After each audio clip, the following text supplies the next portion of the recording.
Doctor మట్టా రాజమయ్య గారు 1 minute please. ధన్యవాదాలు అధ్యక్ష.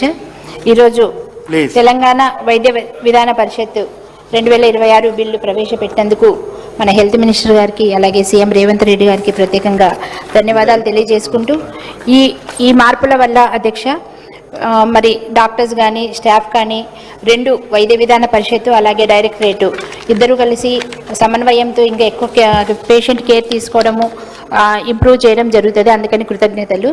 కాకపోతే మా నియోజకవర్గంలో 3 వైద్య విధాన పరిషత్ సిహెచ్సిలు ఉన్నాయి అధ్యక్ష.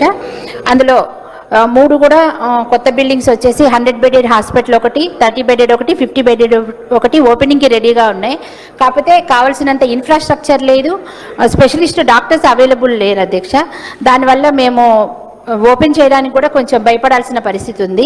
కల్లూరు సిహెచ్సిలో అయితే అసలు క్యాడర్ స్ట్రెంత్ అనేది లేదు అధ్యక్ష. ఇప్పుడు ఉన్న డాక్టర్స్ కూడా ఆన్ కాంట్రాక్ట్ బేసిస్ లేదా వేరే హాస్పిటల్ నుంచి తీసుకొచ్చుకున్నాము.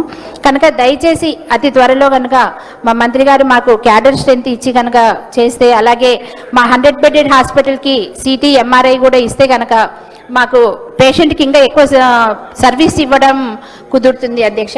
అలాగే ఉన్న కొంతమంది డాక్టర్స్ కూడా వాళ్ళు కూడా డెప్యుటేషన్ మీద, మాది interior area, rural tribal area కలిసి ఉంటుంది కనుక డెప్యుటేషన్ మీద వాళ్ళు ఖమ్మం సరౌండింగ్స్లో ఉండడానికి ఇష్టపడి వాళ్ళు డెప్యుటేషన్ మీద వెళ్ళిపోతున్నారు. కనుక దయచేసి కొంచెం ఏమన్నా వాళ్ళకి కొద్దిగా ఇన్సెంటివ్స్ ఎక్కువ ఇచ్చి, మామూలుగా ప్లెయిన్ ఏరియా కంటే కూడా ఇక్కడ పనిచేసే వాళ్ళకి ఇన్సెంటివ్స్ ఎక్కువ ఇస్తే కనుక వాళ్ళు ఇంకా ఎక్కువ పనిచేయడానికి అవకాశం ఉంటుంది. కనుక గౌరవనీయులైన మంత్రి గారికి మీ ద్వారా నేను విజ్ఞప్తి చేసుకుంటున్నాను అధ్యక్ష. Thank you.